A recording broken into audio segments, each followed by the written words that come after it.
네, 이제 디모데후서도 오늘 이제 4장을 들어가는데 디모데후서도 이제 뭐 두 번쯤 하면은 거의 끝날 것 같아요. 디모데후서가 끝나고 나면은 욥기서를 하려고 그랬는데 요한 1, 2, 3서도 보니까 안 한 것 같아요. 요한 1, 2, 3서를 지금 하고 욥기서를 갈까 지금 이제 생각 중입니다. 기도 중에 있으니까 요한 1, 2, 3서를 하든지 아니면 욥기서를 하든지 그럴 겁니다. 욥기서가 좀 어렵거든요. 뭐 아가서만큼 어렵지는 않지만 그래도 욥기서도 쉬운 말씀이 또 아닌 겁니다. 요한 1, 2, 3서든지 욥기서든지 둘 중에 하려고 지금 생각을 하고 있고 기도 중에 있으니까 여러분들도 함께 기도하셔서 오늘날 우리들에게 주시는 하나님의 말씀을 우리가 받을 수 있도록 그렇게 해주시기 바랍니다. 오늘은 이제 3장 16절부터죠. 지난 시간에 우리가 쭉 넘어왔는데 15절에도 보면은 그리스도 예수 안에 있는 믿음으로 구원에 이른다. 그리스도 예수 안에 있는 믿음이 뭐냐? 예수님은 어떠한 믿음으로 사셨는가? 그걸 이제 히브리서 12장 2절에서 말씀하시고 있어요. 그러면서 히브리서 12장 2절에 주님을 믿음의 주다. 믿음의 주가 되시는 거예요. 우리에게 믿음을 누가 주셔요? 주님이 주시는 것이고 주님이 또 온전케 하신다. 성령으로 말미암아서 그리스도의 형상으로 온전케 세우시는 분도 주님이십니다. 근데 그 주님이 어떻게 우리에게 당신의 믿음을 보여주시냐면 그 앞에 있는 즐거움을 위해서 십자가를 참으셨다. 부끄러움을 개의치 아니하시더니 하나님 보좌 우편에 앉으셨다. 이렇게 히브리서 12장 2절에 말씀을 하고 있어요. 그러니까 우리에게도 믿음이 어떻게 사는 것이 어떠한 것이 믿음이다라는 것을 구체적으로 계시를 해주신 겁니다. 그리고 우리도 믿음을 그냥 무조건 믿는다고 그냥 믿습니다고 침튀기며 얘기해봐야 되는 게 아니고 하나님의 말씀을 통해서 그 앞에 있는 즐거움이 무엇인지를 보고 그것을 들은 바요, 본 바요, 만진 바가 되어져야 되는 거예요. 말씀을 통해서 그것이 온전히 내 것이 되어지고 그리고는 그 하늘의 소망으로 인하여 세상을 이기는 자가 되어야 된다. 세상이 내게 대하여 이미 이제 십자가에 못 박혔고 나도 또한 세상에 대하여 그러하노라. 사도 바울이 그렇게 고백한 것처럼 우리도 그렇게 세상의 것에 육신의 것에 우리가 초연할 수 있는 자리에 서야만 되는 겁니다. 그게 믿음으로 사는 것이죠. 그렇게 하면은 그리스도 예수 안에 있는 그와 같은 구원에 이르게 되어진다. 16절 모든 성경은 하나님의 감동으로 된 것으로. 성경은 바울도 썼고 모세도 썼고 베드로도 썼고 마태도 썼고 다 썼어요. 그러나 본인들의 생각을 기록한 것이 아니다 이겁니다. 성령께서 그들을 감동을 시켜서 하나님의 말씀으로 그들에게 기록하게 하신 거예요. 그러니까 하나님이 기록하신 거예요. 그러니까 성경을 읽을 때 하나님의 말씀으로 받아야 되는 거예요. 하나님께서 바울을 통해서 쓰신 것이지 바울이 쓴 것이 아니다 이겁니다. 베드로후서 1장 21절에도 이 예언은 언제든지 사람의 뜻으로 낸 것이 아니요 성령의 감동하심을 입은 사람들이 하나님께 받아 말한 것이니라. 하나님의 말씀을 받아서 그대로 기록해 놓은 것이에요. 그러니까 이 말씀을 하나님의 말씀으로 받아야 되는 거예요. 하나님의 말씀으로 받아야 되는데 이것을 사람의 말로나 아니면 어떤 지식적인 그런 말로 이렇게 받게 되어지면 그 말씀이 역사하지 아니하는 거예요. 그러니까 데살로니가전서 2장에도 말씀하고 있죠. 13절에 하나님의 말씀으로 받음이니 진실로 그러하다. 이 하나님의 말씀으로 받는 자들 속에서 이 말씀이 역사한다. 믿는 자들 속에서 역사한다 이겁니다. 하나님의 말씀을 믿음으로 받을 때 귀신도 쫓겨나가고 사람의 생각도 쫓겨나가게 되어지고 또는 치료도 받을 수가 있는 것이고 하나님의 능력이 권능이 임하게 되어지는 거예요. 그래서 고넬료가 베드로 앞에 앉았을 때 우리가 다 하나님 앞에 앉아있는데 베드로 앞에 앉아있는데 베드로 앞에서 무릎 꿇고 지금 듣고 있는데 베드로의 말로 듣지 않냐고 하나님의 말씀으로 듣고 있다 이겁니다. 하나님의 말씀으로 들을 때 성령께서 이제 그와 같은 역사가 나타나게 하시는 것이죠. 하나님의 감동으로 된 것으로 교훈과 인격이나 어떤 인간의 됨됨이를 위한 교훈이 아니고 속사람, 그 영에 대한 교훈이에요. 속사람이 어찌하여야 그리스도의 형상으로 회복되어지는가? 영원한 생명으로 잇대어 살아갈 수 있는 길이 무엇인가? 여기에 대한 교훈을 말씀하고 계시는 거예요. 책망과, 그것도 마찬가지죠. 인간의 도리를 책망하는 것이 아니다 이거예요. 속사람이 그리스도의 형상으로 열매 맺어 믿음으로 살아가지 아니하고 육에 속하여 세상을 바라보거나 또는 세상에 속한 것을 위하여 살아갈 때, 그럴 때 책망을 하는 거예요. 뭘로? 말씀을 통해서 책망을 하는 겁니다. 온전히 하늘 소망으로 믿음으로 살 수 있도록 책망을 하는 거예요.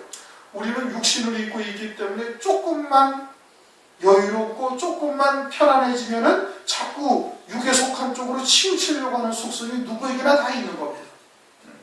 그러니까 자고로 선지자는 에레미야서 28장에 어떻게, 선지자는 늘 전쟁과 연병과 재앙에 대해서 말씀하셨다 이거예요.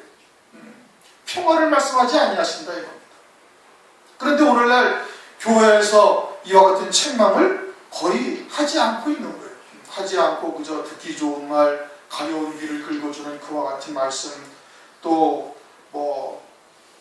그냥 예수 믿고 복 받고 예수 믿고 잘 되고와 같은 그저 그냥 성도들이, 백성들이 듣기 원하는 말씀들만 전하고 있고, 책망이 이제 사라져버려요. 거의 사라져버린 거예요. 거의 사라져버려가지고 하나님의 말씀이 지금 분명히 교훈하고 책망하고 바르게 하라고 그랬는데, 이제 그러한 구원의 도가 다 지금 거의 다 훼손이 되어졌다 이겁니다. 바르게 한다라는 것은 진리 가운데로 인도한다 이겁니다. 뭐가? 성경, 하나님의 말씀이 진리 가운데로 인도하는 거예요. 이걸 좌로나 우로나 치우치지 아니하게 하는, 의로 교육하기에 유익하니. 이 의라는 것은 사람의 의, 윤리, 도덕 이런 걸 말하는 것이 아니라 하나님의 의를 말하는 것이죠. 하나님의 의는 뭐예요? 하나님의 의는 요한복음 16장에 말씀하고 있잖아요. 10절인가? 의라 하면 내가 아버지께로 가니 너희가 다시 나를 보지 못하는 것이요. 신령한 몸을 입고 부활의 영광 가운데 들어가게 되어지는 것이 그게 의예요. 그래서 이 땅에서 그런 하나님의 의의 열매를 우리가 맺어가게 한다. 이게 의로 교육하기에 유익하다. 영생의 열매 맺는 믿음의 삶이 무엇인지 이와 같은 것을 하나님의 성경의 말씀을 통해서 가르칠 수가 있음을 지금 말씀을 하고 있는 겁니다. 그리고 육에 속한 자들은 교훈과 책망과 바르게 함과 의라는 것을 어떤 인격이나 썩어질 육신이나 이런 것에 초점을 맞추는 거예요. 그러나 하나님의 말씀은 영생에 관한 말씀이지 육에 관한 말씀이 아니죠. 그러니까 이것은 속사람에 대한 또는 이 새로운 피조물에 대한 교훈과 책망과 바르게 함과 의로 교육하기에 유익하니. 17절, 이는 하나님의 사람으로 온전케 하며. 속사람을 온전하게 하는 거예요. 속사람을 그리스도의 형상으로 온전하게 하는 거예요. 뭘 통해서? 말씀을 통해서, 성경을 통해서. 성경을 통해서 하나님 아버지의 뜻이 무엇이고 믿음으로 산다는 것이 무엇이며, 우리가 장차 그리스도의 신부로 세워질 때 어떻게 해야 그리스도의 신부로 세워지는 자가 되는가 등등, 그와 같이 속사람을 그리스도의 형상으로 세우는데 아주 온전케 한다 이거죠. 그 다음에 모든 선한 일을 행하기에 온전케 하려는, 이것을 이제 속사람이 온전해지면은 그러면 아울러서 겉사람도 그와 같은 믿음의 열매를 맺어서 이 속사람에 따라 이 겉사람이 하나가 되어져서 하나님의 뜻을 이루는 일로 온전케 된다 이겁니다. 육과 영을 깨끗하게 하는 것이죠. 고린도후서 7장 1절을 보면은, 그런즉 사랑하는 자들아, 이 약속을 가진 우리가 하나님을 두려워하는 가운데 거룩함을 온전히 이루어 육과 영의 온갖 더러운 것에서 자신을 깨끗게 하자. 육도 깨끗해져야 되는 거예요. 영도 당연히 깨끗해져야 되는 거예요. 그러니까 마태복음 23장을 보면 너희가 속을 깨끗이 하라 이게 먼저 속사람이 깨끗해져야 되는 거예요. 속사람이 깨끗하다는 것은 어떻게 깨끗해지? 하나님의 말씀을 믿는 믿음으로 말씀과 하나가 되어져서 그 하나님의 말씀에 결박되어 믿음으로 살아갈 때 속사람이 깨끗해지는 것이고, 그럴 때 겉도 자연히 깨끗해지는 거예요. 육을 위해서 살아가면서 이 겉과 영, 속과 겉이 온전케 되어질 수는 절대 없다 이겁니다. 속사람이 믿음으로 그리스도의 형상으로 세워지면 겉사람은 자연히 따라가게 되어져야 됩니다. 이 삶의 주체, 신앙생활을 하는 주체가 무엇인지를 분별하지 못하니까 헷갈리는 거거든요. 영이 나의 주체가 되어져 있고 그리스도 안에 있는 새 생명이 나의 참 자아가 되어져 있으면 육은 자연히 따라오는 거예요. 우리의 정신도 의지도 따라오는 거예요. 다 종속되게 되어져 있다 이겁니다. 의지가 강하면 육도 따라오듯이 영이 강건해지면 우리의 의지, 정신도 따라오고 육체도 아울러 따라오게 되어져 있는 거예요. 그래서 육과 온갖 영이 온갖 깨끗하게 하자. 이제 고린도후서 7장 1절에 말하고 있는 겁니다. 17절 이는 하나님의 사람을 온전케 하며 이건 속사람을 말하는 것이고 모든 선한 일을 행하기에 온전케 하려 합니다. 그렇게 해서 겉사람이 믿음으로 열매 맺는 도구로서 쓰임받는 그와 같은 하나님께서 이 땅에 보내주신 본연의 목적을 이루게 되는 거예요. 그러기 위해서 우리한테 거역의 씨를 두신 겁니다. 육으로 살지 않도록, 육을 의지해서 또는 육이 주체가 되어져서 살지 않도록 하시기 위해서 거역의 씨를 우리에게 두신 거예요. 4절 하나님 앞과 산자와 죽은 자를 심판하실 그리스도 예수 앞에서 그의 나타나실 것과 그의 나라를 두고 엄히 명하노니 너는 말씀을 전파하라. 하나님의 말씀을 전파하라. 이렇게 말씀을 하시는데 하나님 앞에서 명하는 것이고 산자와 죽은 자를 심판하실 그리스도 앞에서 명하는 것이고 그리고 그가 나타나실 것과 그 나라를 두고 명한다 이런 뜻입니다. 그러니까 모든 하나님의 나라, 하나님의 위해서는 다 무엇을 하라는 거예요? 전파하라는 거예요. 뭐를? 복음과 진리의 말씀을 전파하라는 거예요. 그런데 하나님 앞이다라는 것은 하나님은 살아계신 하나님이에요. 살아계시지 하나님이요? 살아계시다라는 것은 오늘날 우리들에게 산자로서 살아야 그 하나님의 백성이고 나의 하나님이 되신다는 뜻을 내포하고 있는 겁니다. 산자라는 것은 영이 우선 산자여야 되는 것이고 영이 산자일 뿐 아니라 생명이신 말씀으로 사는 자가 되어져야 그게 온전히 산자인 거예요. 그러게 이제 영이 산자라는 것은 우리가 이제 가죽옷의 구원을 통해서 이제 지옥 갈 수 없는 구원이요. 이제는 온몸이 이미 목욕한 자다 이겁니다. 온몸이 목욕한 자고 너는 발만 씻으면 된다. 이제 예수 그리스도를 믿음으로 이 땅에서 신앙생활을 하는 동안 연약한 육신을 통해 지을 수밖에 없는 죄들을 사함받는 것을 말하는 것이죠. 그래서 대야에다 물을 떠다가 주님이 제자들의 발을 씻겨주신 것 아니겠습니까? 그처럼 이제 영이 산자요 가죽옷의 구원을 받은 자라는 것을 이미 우리가 깨닫고 있는 것이고 아울러서 이제 진리의 말씀을 통해 그 말씀을 믿는 믿음으로 사는 것이 생명이 되는 거예요. 그렇게 영이 산자에다가 생명을 자꾸 더해가는 생명으로 살아가는 존재가 되어져야 이게 산자다 이겁니다. 이게 살아있는 자예요. 그 살아있는 자의 하나님이 되시기 때문에 살아계신 하나님이라고 말씀하고 있는 거예요. 그냥 막연하게 하나님은 살아계시고 그냥 우리는 이 땅에서 살아가는 그냥 신앙생활 대충 해나가면 되는데 이런 뜻이 전혀 아니란 말이에요. 하나님 앞에서 엄히 명하는 거예요. 그럼 그 하나님의 뜻을 우리가 깨닫고 있다면 어떻게 하겠어요? 때를 얻든지 못 얻든지 하나님의 말씀을 전파하는 자가 되는 거예요. 하나님 앞과 산자와 죽은 자를 심판하실 그리스도 예수 앞에서 이제 그리스도 예수가 어떠한 분이냐? 산자와 죽은 자를 심판하시는 분이시다 이겁니다. 산자 죽은 자라는 것은 육체적으로 살아있느냐 육체적으로 죽어있느냐를 말씀하고 있는 것이 아니라 그 영이 산자와 그 영이 죽은 자를 주님이 심판하신다는 얘기예요. 그 영이 산자와 영이 죽은 자는 이미 설명을 드렸고 그들을 주님이 심판하셔요. 하나님이 심판하시는 것이 아니라 그리스도께서 심판하시는 거예요. 왜요? 그리스도께서 육신을 입고 이 땅에 오셔가지고 하나님 아버지의 뜻을 죽기까지 순종을 하신 거거든요. 그러니까 육체를 입고 이 땅에 보내심을 받은 하나님의 자녀들 심판하실 수 있는 권세를 주님에게 다 주신 거예요. 인자됨을 인하여 심판하는 권세를 주셨다. 인자됨을 인하여 요한복음 5장 27절 인자됨을 인하여 심판하는 권세를 주셨다 이겁니다. 육신을 입고 오셨기 때문에 당신께서도 육신을 입고 오셔가지고 연약한 육신을 입고 오셔가지고 겟세마네 동산에서 이렇게 땀방울이 핏방울이 되도록 기도하셨잖아요. 그게 고통을 아신단 말이에요. 그럼에도 불구하고 죽기까지 아버지의 뜻을 이루는 일에 순종하셨으니 육신을 입고 온 하나님의 자녀들을 심판하실 수가 있는 거예요. 그래서 심판하실 그리스도다. 그런데 이제 주님만이 심판하시는 것이 아니라 제자들도 주님이 걸어가신 그 길을 그대로 걸어갔으므로 그들도 심판하는 권세를 받아요. 마태복음 19장 28절 예수께서 가라사대 내가 진실로 너희에게 이루는 이 세상이 새롭게 되어 인자가 자기 영광의 보좌에 앉을 때 나를 쫓는 너희도 12보좌에 앉아 이스라엘 12지파를 심판하리라. 그거 다 순교했거든요. 똑같은 혈육의 몸을 입고 와서 주님의 길을 따라 순교한 거예요. 그래가지고 어떻게 심판하는 권세를 그들도 받는 거예요. 아울러서 계시록 20장 4절 내가 보좌들을 보니 거기 앉은 자들이 있어 심판하는 권세를 받았더라. 이들이 누구예요? 예수의 증거와 하나님의 말씀이라요 목배임 받은 자들, 장차 첫째 부활의 영광에 이를 자들도 주님과 함께 보좌에 앉아서 심판의 권세를 받게 되어짐을 말씀을 하고 있는 겁니다.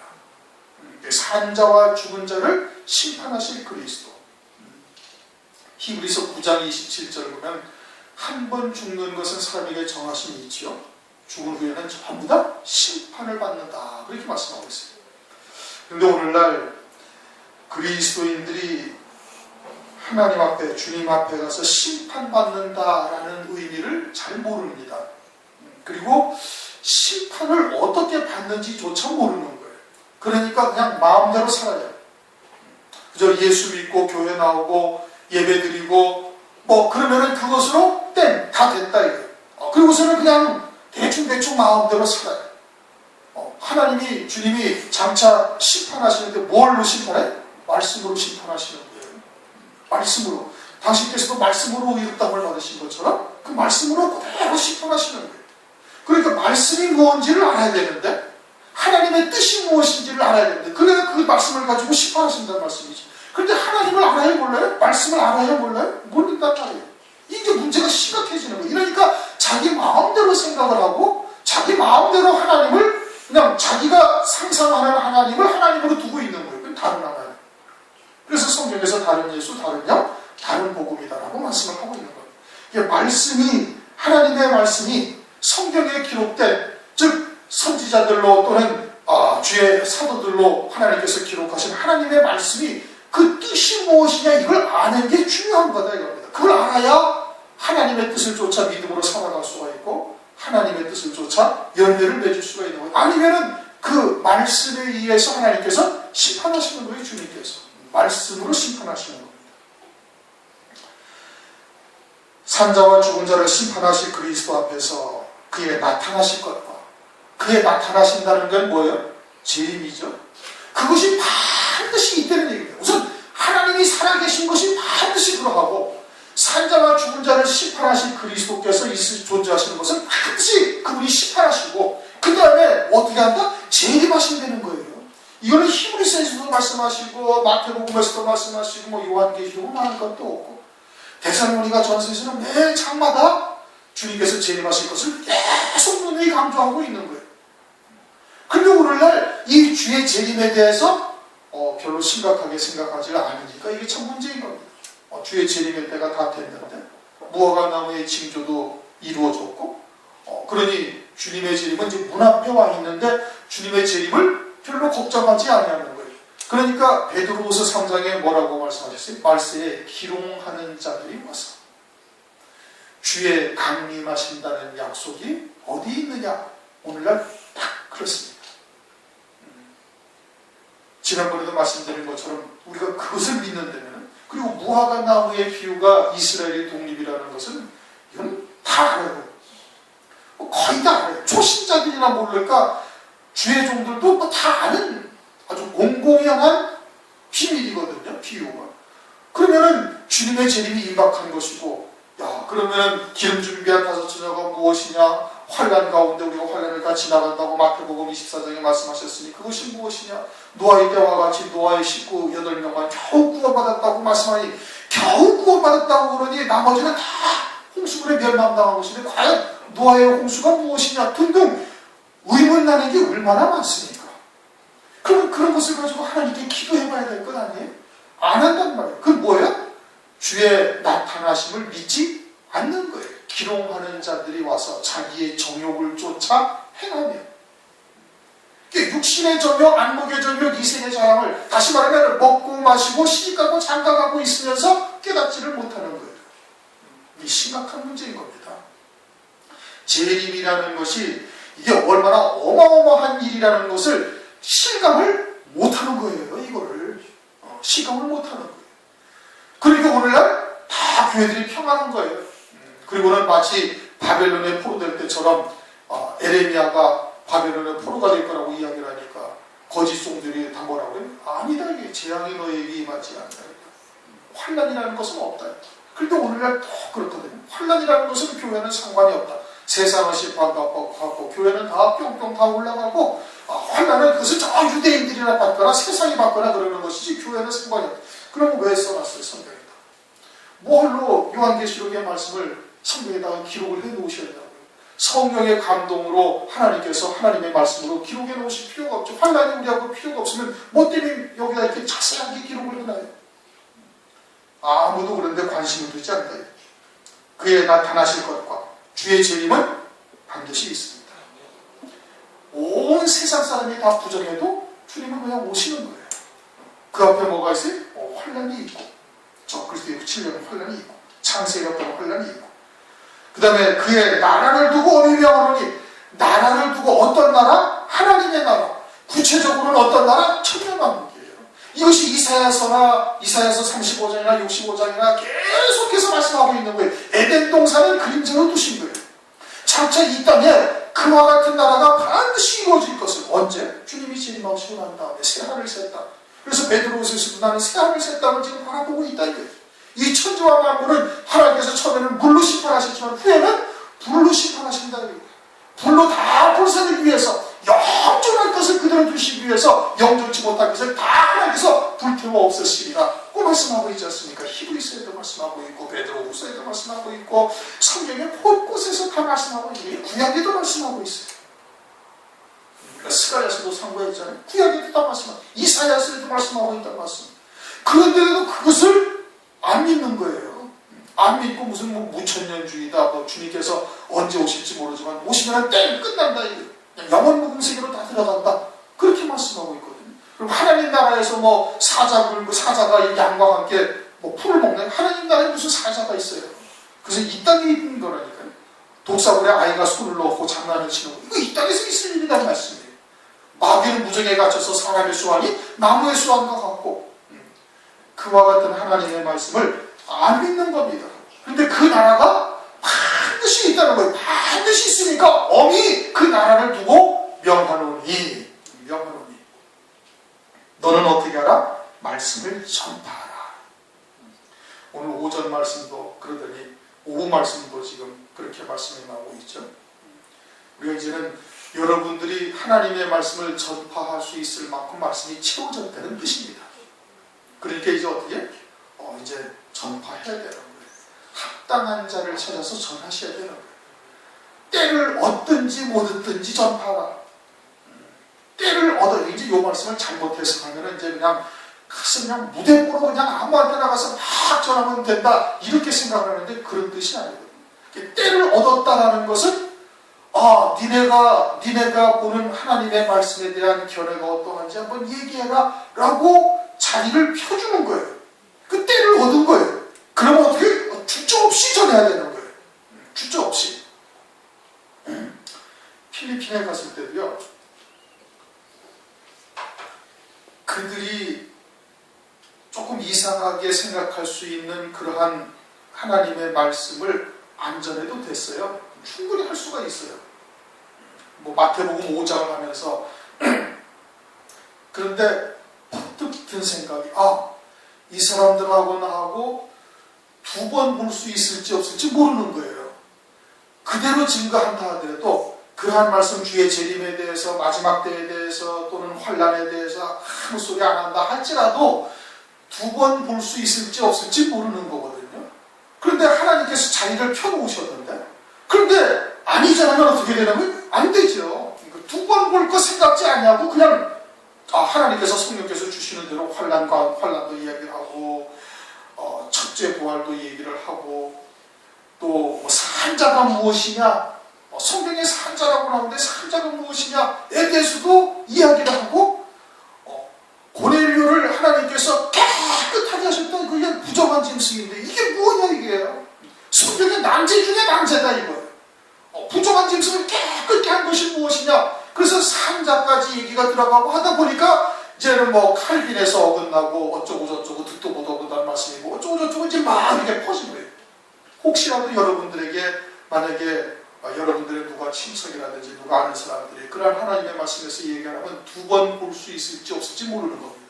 만약에 여러분들이 살금살금 자다가 좀 그런 거 다 빼버리고 그냥 평범한 것 지나고 나면 나중에 하나님으로부터 두 번째 보지 못하게 되어질 교회는 참된 말씀을 증거하지 아니하는 것에 대한 책임을 져야 되는 거예요. 그러니까 전할 말씀이 뭐예요? 때에 따른 말씀을 전해야 되는 거예요. 때를 얻었다라는 것은 말씀을 증거할 수 있는 자리를 마련해 주신 거예요. 하나님께서. 그럴 때는 어떻게? 주저없이 전해야 되는 겁니다. 그것도 어떠한 말씀은? 이 때에 따른 말씀을 전해야 돼요. 아니 아침 먹어야 할 때 아침 먹고 저녁 먹어야 할 때 저녁 먹어야 되는 거예요. 이 마지막 때 주의 재림이 임박하고 문 앞에 이르러고 그리고는 하나님의 교회가 환란을 다 지나가야 되고 성도의 권세가 깨뜨려져야 되는데 그러한 말씀을 다 숨기고 그냥 적당하게 증거해버리면 아니 된다 이겁니다. 때를 얻었다 하면은 전할 수 있는 걸 전해야 돼요. 그럼 때를 못 얻었다라는 것은 뭘 말하냐? 그냥 듣지도 아니하는데 막 전하는 얘기냐? 그런 것이 아니죠. 오늘 오전 말씀도 그랬잖아요. 이리 가운데 양을 보낸 것 같다. 당시의 유대사회가 어땠어요? 사람의 계명으로 다 살고 있었던 거예요. 오늘날 어때요? 노아 때와 같은 거예요. 사람의 계명으로 다 살고 있는 거예요. 그러한 때 진리의 말씀을 증거할 때 어떤 누구를 찾으라? 합당한 자를 찾으라 이게. 온 세상이 다 지금 먹고 마시고 시집가고 장가가고 있으면서 홍수물에 빠져 멸망하기까지 깨닫지 못하고 있는 이 시대이기 때문에 그러니까 나가서 전할 때를 지금 얻는 거예요? 못 얻는 거예요? 그걸 못 얻고 있는 거예요. 때를 지금 못 얻고 있는 거예요. 그러니까 어떻게 해야 돼? 하나님의 지혜를 구하고 합당한 자를 찾아서 전해야 되는 겁니다. 왜? 남은 자가 있으니까. 로마서 11장 6절 말씀처럼 그런즉 이제도 은혜로 택하심을 따라 남은 자가 있느니라. 엘리야의 때에 7,000명의 남은 자가 있었던 것처럼 사도 바울은 그 말씀을 빌어가지고 초대교회 이때도 남은 자가 있다. 그럼 마지막 때는 남은 자가 없겠습니까? 마지막 때도 남은 자가 있는 거예요. 하나님께서 다 숨겨놓으시고 또 그리고 그 중심을 하나님께서 잠근 동산이 되게 하셔가지고 뭔가 참 권고하고 이런 것으로 해서 채워지지 아니하는 그와 같은 심령들을 하나님께서 남겨두셨다 이겁니다. 그게 합당한 자들인 거예요. 때를 못 얻었다라는 것은 이 시대적인 상황이 그러한 말씀을 증거할 수 있는 때가 아니 된다는 얘기예요. 그러나 그러한 가운데서도 합당한 자를 찾고 남은 자들 은혜를 받아 택하심을 입은 남은 자들을 찾아서 그들에게 주의 말씀을 증거해야 해요. 그리고선 하나님의 말씀을 증거할 때도 하나님의 지혜를 구해야 되는 거예요. 뱀처럼 지혜롭고 비둘기처럼 순결하라 말씀하고 있지 않습니까? 그 뱀처럼 지혜롭다라는 것이 뭘 말하는 거예요? 그 민수기에 있는 놋뱀을 말하는 거예요. 놋뱀처럼 지혜로워야 된다. 그래서 주님께서 요한복음에 내가 인자도 그와 같이 들려야 하리니 그것이 하나님의 지혜다. 누가 하나님께서 이 땅에 육신을 입고 오셔가지고 십자가에서 피 흘려 죽으실 것을 누가 상상이나 했겠느냐. 그것을 그러한 하나님의 지혜를 알았으면 그리스도를 십자가에 못 박지 아니하였으리라. 성경에서 말씀하고 있지 않습니까? 그러니까 그와 같은 하나님의 지혜를 우리가 구해야 되는 거예요. 하나님의 지혜를 구하고 기도해야 되는 겁니다. 그리고는 때를 못 얻는 때가 지금 되어져 있는 때를 얻었다라면은 말씀을 전할 기회가 있다면 그냥 주저없이 때에 따른 양식의 말씀을 전해야 되는 것이고 때를 못 얻는 때이지 지금 이리 가운데 양을 보낸 것과 같은 이와 같은 시대가 오늘날 우리에게도 똑같이 그대로 이어지고 있는 거예요. 그러면은 거기에 합당한 자를 찾아야 되는 거예요. 그것을 위해서 구해야 되는 것이죠. 오전의 말씀처럼 육신의 일락을 즐기는 사람들은 절대 말씀을 거의 99.9%는 못 듣습니다. 바리새적 신앙은 그래도 조금 나아요. 그러나 세속적이고 기복적인 것으로 꽉 차 차 있는 사람들은 거의 듣지를 못합니다. 그건 완전히 화인 맞은 양심이에요. 예수 믿고 복 받고 예수 믿고 잘 되어 그것을 위해서 자기들은 엄청나게 충성하고 엄청나게 헌신하는 것 같고 그러지만 사실은 완전히 이거는 마귀의 종이 되어져가지고 더 이상 구원의 소망이 사실 별로 없습니다. 그리고 하나님께서 남의 기두신 자들은 그 마음에 왠지 하나님의 말씀을 그렇게 들어봐도 또는 그런 것으로도 만족을 느끼지 못하고 뭔가 곤고하고 갈급하고 그와 같은 신령들을 하나님께서 남겨두신 거예요. 그것을 위해서 기도하고 그렇게 합당한 자를 찾을 수 있어야 되는 겁니다. 봐야 되는 거예요.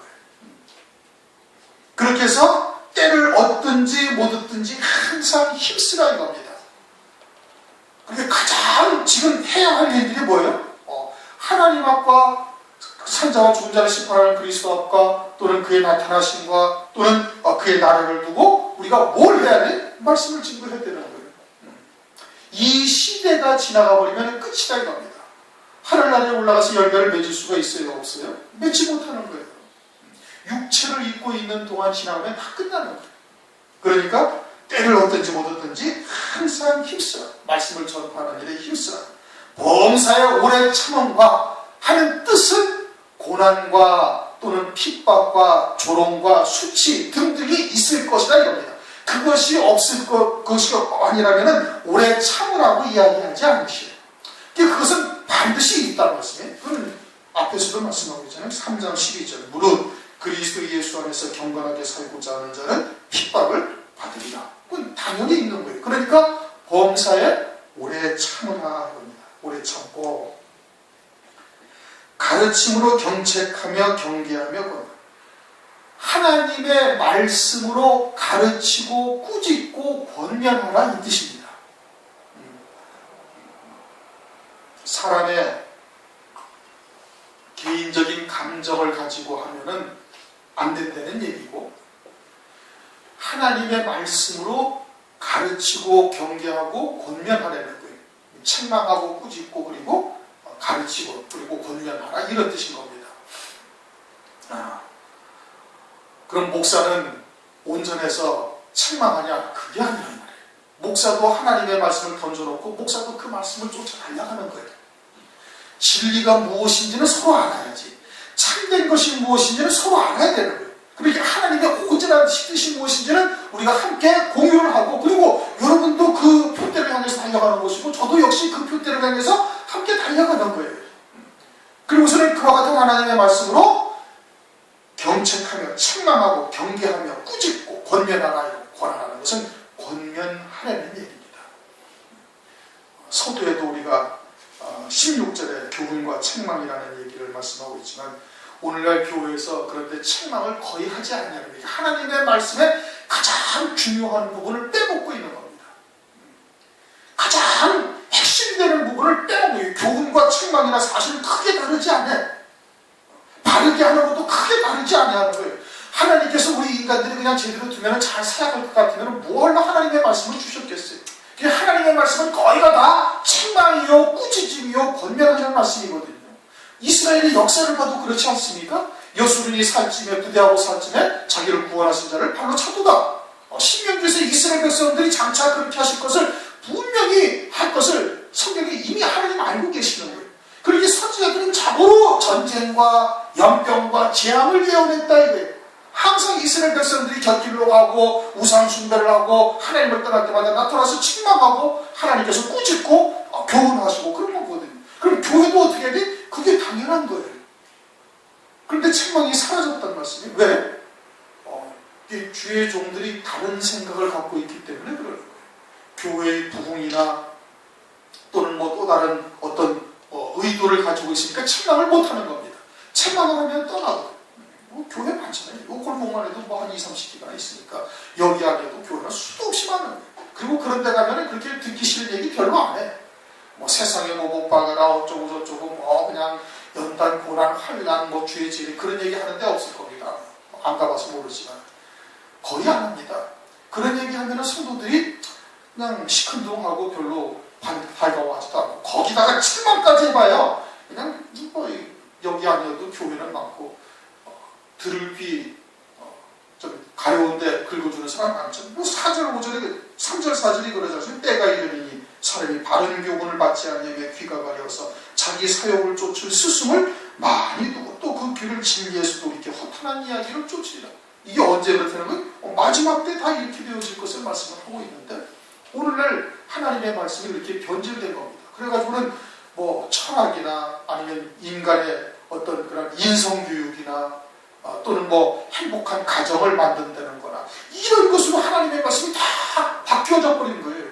인본적 신앙으로 다 변질이 된 겁니다. 미국으로부터 시작된 거예요. 근데 우리나라가 지금 대부분이 다 그러는 겁니다. 그냥 생활에 어떻게 하나님의 말씀을 적용하느냐, 삶에 있어서 어떻게 하나님의 말씀을 가지고 우리가 살아갈 것이냐, 전부 다 거기다 초점을 맞추고 있는 것이지 영생에 관한 초점을 맞추고 있지가 않다 이겁니다. 그러니까 꾸짖질 아니하는 거예요. 책망이 없는 거예요. 하나님의 말씀을 가지고 책망하고 꾸짖고 권면해야 될 것인데 그렇게 하지 아니해서 하나님의 백성들이 멸망의 길로 가는데도 당신 자신이 멸망의 길로 가고 있다는 것을 전혀 깨닫지를 못하고 있는 겁니다. 그러니까 먹고 마시고 시집가고 장가가고 있으면서 홍수가 나서 저희를 담벼락에까지 깨닫지 못하다. 그 말씀 그대로 이루어지고 있음을 우리가 볼 수가 있는 겁니다. 뭐 우리 교회도 사실은 그렇게 크게 책망하지는 않습니다. 사실은 뭐 몇 명 되지도 않고 숟가락 몇 개 다 알고 앉아있는 사람인데 뭐 책망하고 말고 자시고 할 것도 없죠. 그러나 스스로 여러분들이 영적으로 귀가 잘 밝아지고 영안이 열려있으면 하나님의 말씀을 통해서 충분히 내게 주시는 하나님의 뜻이 무엇인지를 다 알 수가 있는 겁니다. 다 깨닫게 되어지는 거예요. 이 영감이 예민하지 못하니까 듣지를 못할 수도 있는 것이죠. 그러나 기도하시고 또 이 새 생명이 나의 주체가 되어져서 그러한 믿음으로 살고자 달려가고 있으면 얼마든지 다 들을 수가 있는 겁니다. 때를 얻든지 못 얻든지 전파하십시다. 이제 금년 들어서 여러분들에게 하나님께서 하시는 말씀이 그런 거예요. 그러니까 또 연초에 하나님께서 저에게 또 이렇게 금식할 수 있는 마음도 주신 것도 그런 것이고, 그리고 여러분들에게도 이제 말씀이 이제 어느 만큼 채워질 사람들은 채워졌다는 뜻입니다. 채워지면 어떻게? 자기에게 생명이 되었으면 전해야 되는 거예요. 먼저 세우신 뜻이 뭐예요? 증거하라고 세우신 거예요. 물론 나도 그 말씀을 통해서 구원받아서 주께서 강림하실 때 그에게 붙은 자가 되어야 되는 것은 당연한 것이고, 그건 당연한 것이고, 그리고 그와 같은 믿음의 자리에 우리가 서는 것뿐만 아니라 이제는 입을 열어서 이제 전해서 적으로 멸망길로 가고 있는 하나님의 자녀들을 참된 생명의 길로 그들을 인도해야 할 책임이 우리에게 있습니다. 그러니까 기도하시고, 우선은 기도하시고 하나님의 인도하심을 쫓아서 합당한 자를 찾아야 되는 것이고, 그러면은 하나님의 말씀을 전파해야 되는 겁니다. 그래서 금년도에 그렇게 이제 한 영혼씩이라도 전도해서 살리는 그런 귀한 역사가 있기를 주님의 이름으로 축원합니다. 통성을 잠시 기도하시겠습니다.